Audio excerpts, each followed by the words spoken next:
খাবারটা কেমন হয়েছে আজকের? পুরো আমায় তুখোর খাবারের একটা রেটিং দাও 10 এর ভিতরে। 10 এর ভিতরে।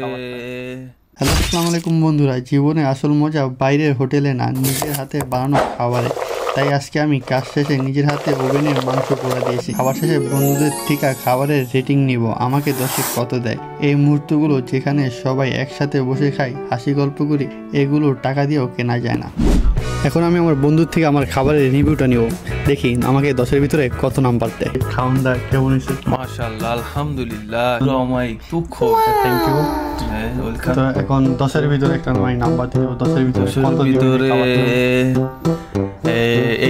8। 10-এর ভিতর থেকে 8 পেয়েছি। ধন্যবাদ। ঠিক আছে, আল্লাহ হাফেজ, গুড নাইট। সো এখন আরেক বন্ধুর থেকে আমার খাবারের রিভিউটা নিব। তো খাবারটা কেমন হয়েছে আজকের? আলহামদুলিল্লাহ, ভালো। তো এখন আমার খাবারের একটা রেটিং দাও, 10-এর ভিতরে কত দেওয়া যায়? 10-এর ভিতরে 9। তবে আলহামদুলিল্লাহ খাবারটা খুবই ভালো হয়েছে। একজনের রেটিং দিচ্ছে 8, আরেকজনের রেটিং দিচ্ছে 9।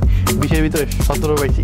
সো এখন আপনি এক কমেন্টে বলুন খাবারে কি রেসিপিটা দেখতে চান, তাহলে রেসিপি নিয়ে একটি ব্লগ ভিডিও আসবে।